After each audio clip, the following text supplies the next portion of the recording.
We should never allow the government to decide what is acceptable speech and what is unacceptable speech.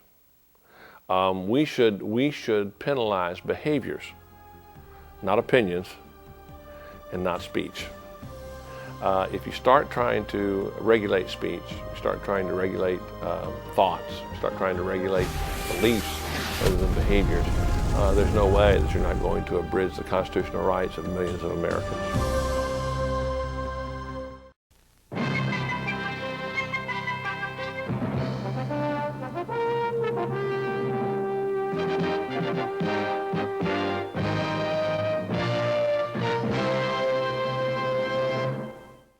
That are being booed out of restaurants, who have protesters taking up at their house, who's saying no peace, no sleep. No peace, no sleep. Let's make sure we show up wherever we have to show up. And if you see anybody from that cabinet in a restaurant, in a department store, at a gasoline station, you get out and you create a crowd. Most people just pass this off as, oh, that's just crazy Maxine Waters. But I am overwhelmed to share with you that our time is running short, I believe. You have to decide where you stand. You have to think out of the box, and you have to look at things and take people at their words. You can't subscribe your thoughts and your feelings to other people, especially when they are telling you what they're going to do. If you look at what happened in 1945 to 1948, the parallels are it's uncanny. For instance, step one, here's our revolution today, culture. To attack the culture, just look what's happening to the church and our religious liberty. Faith organizations are under full frontal assault like never before. The sex abuse scandal within the Catholic Church, it might be their own fault, whatever, but it's now being used to demonize not only the Catholic faith, but all Christians as a whole. It's even caused Catholics to lose their faith and abandon their church. Catholic nuns were even forced to go against their religious doctrine and provide birth control due to Obamacare's birth control mandate. But this is America, and this is the church. No matter how much some crazy government official at the top may be attacking the church, we'd never in a million years have a bottom-up reaction like what went down in Czechoslovakia, right? I mean, it's not like people are storming Catholic churches and harassing people at worship. I mean, that would be nuts, wouldn't it? The parishioners in the pews, many frozen in disbelief as protesters invade their mass to pass out literature and shout that they're worshiping in the wrong way. Repent, turn to Jesus Christ. You must be born again. Pope is a Satan. Pope is a Satan. Mary's statue is a Satan. If you think that's bad, think about how much worse it's going to be in just a few more years. The church is under attack globally. And the pressure from the top in many countries is intensifying. You remember this from a United States senator who's now running for president? Watch. I do want to give you a chance to speak about your comments on gay and lesbians. You said in a speech that mourning an America that endorses perversion and calls it an alternative lifestyle, those are your words. Is being gay a perversion? Senator, when I was a politician, I had a very clear view on whether it was appropriate for two same-sex persons to marry. I stand by that. So you do not believe it's appropriate for two gay people to marry? Senator, I continue to hold that view. It's the same view. And so people in the State Department, I met some in Africa that are married under your leadership. You do not believe that that should be allowed? Senator, I believe it's the case. We have married gay couples at the CIA. You should know I treated them with the exact same set of rights. Do you believe that gay sex is a perversion? His credentials were not on trial here. His faith was, his Christianity, what he believed, his right to believe something different. Now, what we're getting from the top regarding immigration now is so obvious. There's no crisis at the borders. Migrants aren't flooding our borders. There's nothing to see here.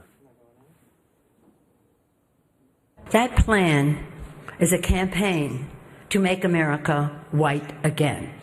It's a plan that says over 50% of the current legal immigration will be cut back. Okay, stop. That many people you know will all be of this. sent. You know all of this. According to Customs and Border Patrol, there are over 58,000 apprehensions on the southwest border in January. That number has now skyrocketed to over 76,000 in February. The numbers in March have topped more than 100,000. Why do we have Brexit? Why is Europe in shambles today? One, they were irresponsible with their money. Two, their governments have been lying to people. Well, we got both of those things. The third thing was you had people coming up from the Middle East, all these migrants. They were forced to take them. All of these experts, the same people who are saying this to us, the same people were saying this is good for Europe. No, it wasn't. No, it wasn't, and it's happening now. The numbers for just the first 2 months of this year are nearly doubling those of the past 5 years. So why lie about it? Because it's all about manipulation. It's all about alienating and ostracizing those that are against the people, as Kozak described from the party of the people. I exposed earlier this month that a bottom-up Marxist communist organization led by Emma Lozano, I talked about her a few minutes ago, was helping organize these caravans from a church in Chicago. They're involved with multiple communist issues, people and organizations. People like Angela Davis and organizations like the Communist Party USA. Cash is flowing into their coffers, provided in part by people like George Soros. Meanwhile, those wealthy donors are funding leftists in the government who turn around and press for open borders. Back in March, Alexandria Ocasio-Cortez threatened the moderate Democrats. Remember, Cortez is not a problem for the Republicans. Cortez and all of these other new people that have come in, they challenge the Democrats. And many of the Democrats are terrified of them because of things like this. She said she would send the Democratic names to street activists if they didn't vote her way. This is practically pulled straight out of this document. Intimidate, publicly shame, and alienate. Top down, bottom up, inside out. Because for revolutions to happen, there has to be an appetite for it. And the people of France, the socialists, the real socialists, were tired of the democratic socialist politician who would promise all the socialist utopia ideas, only then to disappoint election after election, never throwing off the free market, just giving them the crumbs of another big bloated government program. Revolutionaries only bide their time for so long until they begin to act. And they've begun to act all over the world, and they're beginning to act here in America. France is ahead of us by a couple of years, I guess.